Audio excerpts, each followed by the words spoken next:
You know, a lot of people don't know that we're sisters. You know, that's something I never talked about in the beginning because I didn't want it to be a crutch. You know, I didn't want people to be like, oh, you know, that's her sister. I didn't want that to be my accolade of mine. But now that, you know, I've solidified my spot, then I go ahead and talk about it. But a lot of people don't know it, though. Nia Long and Samara have got to be the most distant sisters in Hollywood. Because what do you mean they have absolutely nothing to do with each other? At first, people assumed they were keeping distance so Samara could carve out her own space in the industry without being permanently tagged as Nia's little sister. But now they both have their own thing going, their own names, their own lanes, and they still want nothing to do with each other. And Samara is standing firmly by that decision because the Nia Long she knows behind closed doors is simply not someone she wants in her life. So what actually happened between these two, and what did Nia really do to her own sister? Now both Samara and Nia are notoriously private, and you will only ever catch them in public when there is money on the table. The first time most people even found out they were biological sisters was when Samara did an interview with Divine Martino, explaining that she had deliberately never spoken about the sisterhood because she needed to build her comedy career on her own terms, independent of being known as Nia Long's sister. That made complete sense given that Nia had gotten started first and already had serious notoriety in Black Hollywood. Nia did eventually acknowledge the connection by posting a side-by-side photo of them on Instagram captioned, "The funny one in the family." Samara liked it, and then a few hours later she deleted it without a word, almost as if Nia got uncomfortable once it started gaining attention and quietly pulled it back. But when their father Dotry Long passed away in 2020, Nia shared a heartfelt tribute that included a nod to her sister, writing that my father was a master of words, an educator, a mentor, and a hero in his community, and that her sisters Lori, also known as comedian Samara and Jamila, would miss him dearly and were grateful to have been by his side as he transitioned. And since that post, there has been complete radio silence between them, because as much as they share blood, these two simply do not see each other as sisters in any real meaningful sense. Yeah, we have the same father, so yeah, my dad is proud. Are you guys close? We speak from time to time, but we're not. I won't be babysitting her kids, no. You so silly. You all right with me, girl? That's how it is in life.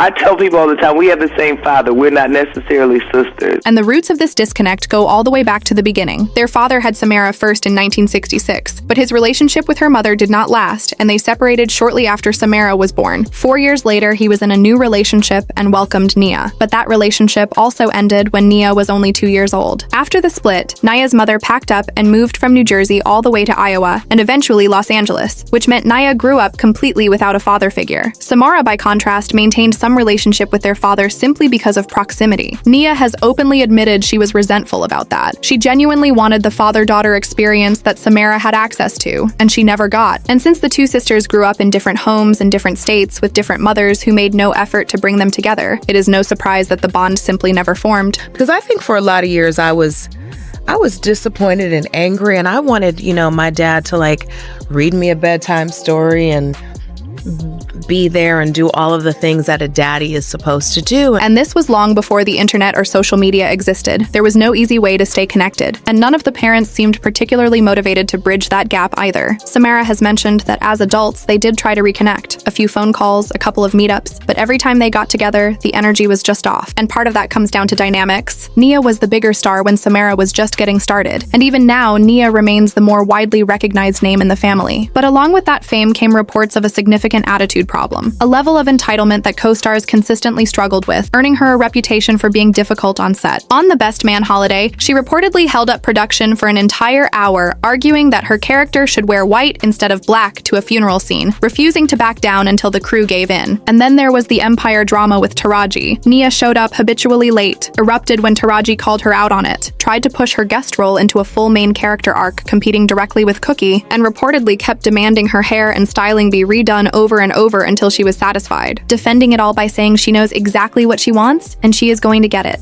We open doors for brown girls to be exactly who we are, and that's beautifully complicated.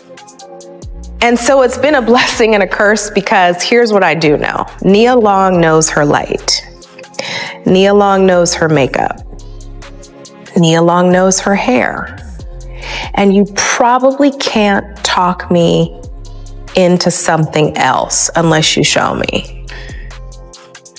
If you want to call that difficult, then Sorry. But when Nia tried to bring that same energy into her relationship with Samara, Samara was not having a single second of it. Nia apparently expected her sister to defer to her simply because she was the bigger name, while Samara walked into the situation expecting two adults meeting on equal ground. Samara had heard all the rumors about her sister's behavior beforehand and had chosen to give her the benefit of the doubt anyway, until it happened directly to her. The moment she realized real respect was not coming, she quietly drew her boundaries and left it exactly where it was. And honestly, we cannot blame Samara for choosing her own peace over investing energy into a relationship that was never properly built to begin with and showed no signs of going anywhere real. Nia on her end does not seem particularly bothered about it either and appears completely fine with the distance. And as long as the two of them are not out here competing with each other the way Tia and Tamara used to, the public seems largely at peace with it too. I actually met Samara several times. She's a sweetheart and very down to earth. It is what it is. Hopefully they will come to terms eventually. I grew up with all my siblings in the house and I didn't like them. It's okay not to want a close relationship with your siblings. Sometimes you just have zero in common. There's no bad blood. There, that sisterly bond was never established. Not all siblings are close. They both have created their own successful path. But what do you think about all of this? Sound off in the comments. Make sure to like and subscribe. See you later, baddies.